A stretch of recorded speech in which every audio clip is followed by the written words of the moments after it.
Q&A session 3 on the cold truth behind the myth of radical Islam of Dr.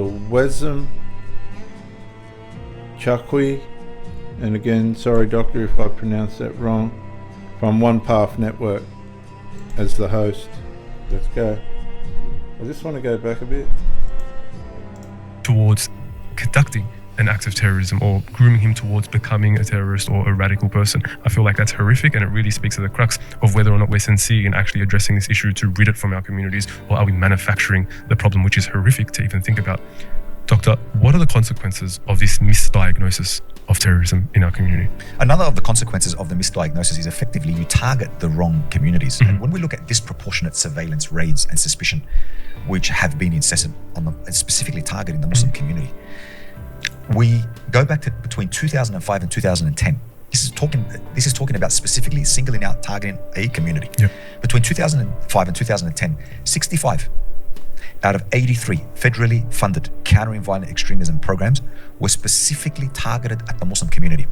So, part of the funding guidelines, there's normally a list and points that will tell you this is the cohort we want to address. These are the people we want to address. Part of the funding guidelines terminologies, they used Lebanese Muslims, Iraqi Muslims, African Muslims, at-risk Muslims.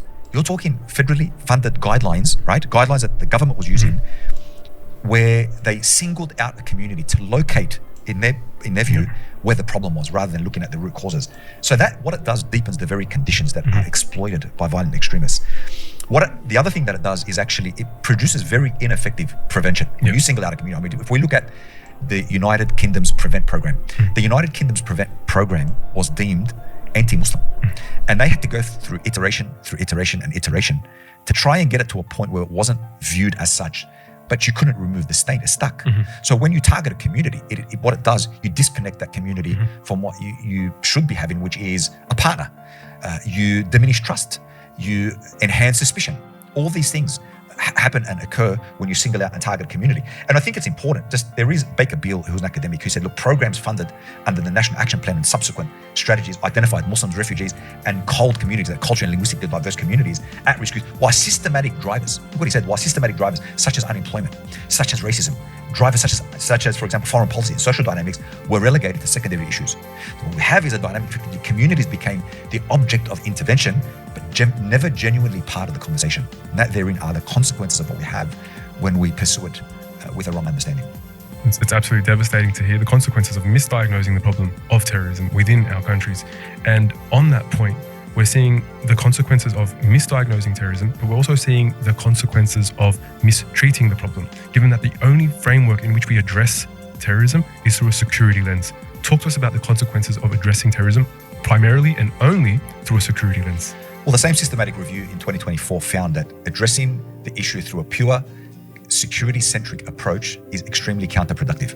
So it doesn't actually help and enable prevention. It's actually very counterproductive. And the Prevent program that we talked about just a minute ago is case in point, right? So you're talking about heavy surveillance, policing, counterterrorism, all of these things that create and enhance the distrust, the disconnection with the community.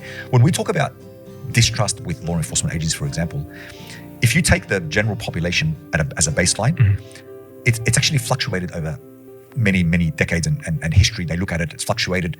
We see it, generally the numbers are very low, but when we look at minority communities, it's actually even well below what the general population has in terms of law enforcement distrust.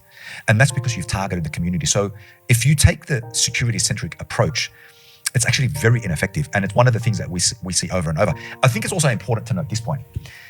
When I conducted one of the studies that is actually peer-reviewed and online, and I hope to put it in the citations at the bottom of the video to be released. But the sellout construct is actually quite real. So what we wanted to do was to say, well, communities that accept CVE grant money. So the government puts out money for countering violent extremism programs.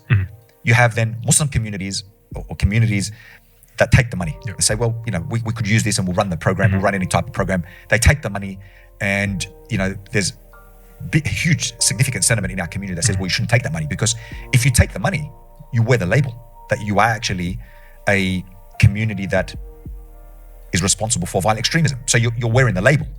So we asked the question, are community organizations and peak bodies and whoever they may be, are they considered sellouts if they accepted CVE money? And the vast majority deemed the sellout label to be true. Right. There's huge sentiment, massive sentiment in our community that people who accept CVE money are considered sellouts. And it's not because of anything other than this is very demeaning for you to locate a problem within my faith, which I don't agree with. Perpetrators are solely responsible for what they do. Why should I be collectively blamed for what I am not responsible for? Yeah. So this sellout construct is actually quite real, and it was quite serious, and it showed up in our studies. And so what governments do, and when you attack this problem just through the pure surveilling, we're going to increase surveillance and raids and whatnot, what you're actually doing is reinforcing the sense of discrimination, marginalization, double standard, right? A law that applies to one, racial vilification, racial profiling, for example.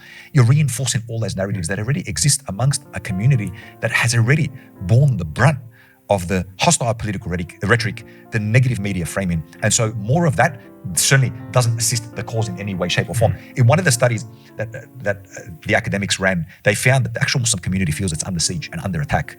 These aren't light statements. Under siege, under attack, decades and decades. And so we need to get to the heart of the matter, and the myth needs to die. Yes. The myth needs to die, and the myth needs to be exposed because it is a myth. And so if the Muslim community is under attack, under siege, who by? In Australia, we leave people alone. Everybody's just left alone until something bad happens. So that's a little bit exaggerated, viewers. Sorry, Doctor, but it is. It's not empirically Under true, siege. but it is politically advantageous, and that is part of the problem. Because I guess with these organizations, I don't want to cast blame on any organization, whether they accept or not accept.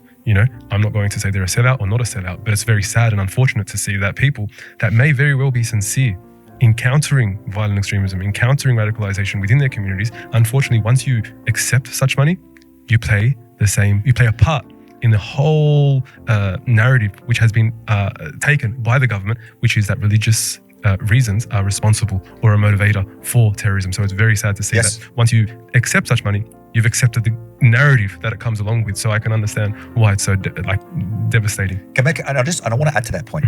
My job throughout my studies was not to deem anybody a sellout or not, Yep. but it was to look at this through a very objective lens. What is the community perception that exists, and how do you deem this issue to be? And so the Muslim community is already feeling disparaged, isolated, marginalized. Things are being, words that are being weaponized against them. And so that sellout construction tells us even something deeper than that, that even within our own frameworks, even within our own communities, we have a strong rejection, right? A strong rejection of accepting that we are to blame, that we are at fault, our religion is at we are fault. a religion, that you've pigeonholed a problem and cast an entire faith with it. Well, we won't accept that. So the community, what we found is that the community says, and sentiment was extremely strong, we will not accept that. So I can see how the sellout label exists and why it exists, and it was important for us to ask that Yes. question to be able to gauge where the Muslim community is at. So Okay, viewers, so if they're not willing to accept that, what are they willing to accept? Because I never saw any Muslim clerics in numbers or Muslim people in numbers come out and stand against the Bondi massacre or the Lint Siege Cafe massacre. You never hear anything from the Muslim community. If they're so, not a part of it all, why aren't they standing up against it and at least showing us people that they're, not a part of it? If people don't watch these shows, they're not going to know. Like the normal Aussie's not going to know that all this is going on in the background. You never see the Muslim communities in numbers with any determination or willingness to show the rest of Australia that they're against it, and that's part of the problem as well. moving forward, as a final question and as a closing question, what would be the way forward for governments if they truly wanted to address this problem?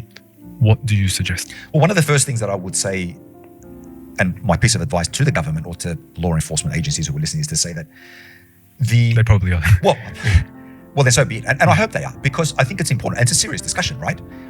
Practitioners, let me say that again. Practitioners, law enforcement agencies and people who write up the policy, I think it's very important for their work to be grounded in evidence. Yes. Right? It should be grounded in fact. It shouldn't be grounded in fear. It shouldn't be grounded in something that is ideological. It should be grounded in what the facts are. And the government has academics at their disposal. I know they've commissioned many, many reports. So they're aware of the information that exists. And one of the things that I would encourage and emphasize is to ground your policy in what the facts are. Yes. If we don't do that, Kamal, if we don't do that, and you understand, right, and there's a point that you mentioned before I give my second piece of advice is, the problem is located in society. It's a whole of society thing. Yep. To simply say that this is located in a community, a one community, a faith community, you've taken the lens of a society, a thing that exists in society. Yep. Politically. Viewers, it's only based on one community if the person that's assassinating people or blowing up places or setting cars on fire or firing guns into houses are Muslim.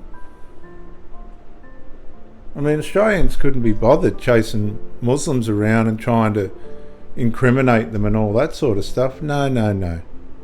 They only get into trouble when they go into massacres and arson and theft and all that, drugs and all that. It's a bit of one-sided, this talk. Socially, even at an individual level. And you've effectively said nothing to see there. Now that's an inconvenient truth. But what you've done is you've laid blame at the feet of the Muslim community, and the community has rejected that. Yes. Second piece of advice that I would say to whoever sought it or didn't seek it, but I'll give it anyway, is you need to focus on actual behavior. You need to focus on actual behavior of individuals and context, a series of actual political violence rather than faith and ideology. What are the enabling environments? Focus there, right? Which what we just said a moment ago about those enabling environments. Focus there. Don't focus on a minority faith group and say we've located the problem and it exists there. The third thing that I would say is that, don't mischaracterize the Muslim community as a risk factor. It's certainly not the case. And what we saw, yes, absolutely. This is the faith as a risk. Yep. It's not a risk factor. It's actually a protective factor. No. And the literature says it here, internationally, in our systematic reviews. It's not a risk. It's actually a protective mechanism. So the reality is that the public has been misled on this issue, whether willfully or ignorantly, but definitely have been misled. Security agencies, they almost built, if you like, an architecture on faulty premises. Okay, so was the Bondi massacre then an Islamic ideological problem? Doctor, he hasn't been asked that, so he won't answer it, but I'll let you decide, viewers. Politicians amplified the narrative, and the media, what they did was magnify it. Yep. Effectively, because terrorism was framed as a religious problem, Well, it was. Bondi was. It was an Islamic ideology that set out to kill the Jews. It wasn't just people that hated Jews. Where did the hate come from? Arabia? Probably. But under the guise of an Islamic ideology to wipe them out. that was located according to the powers that be in the Muslim communities.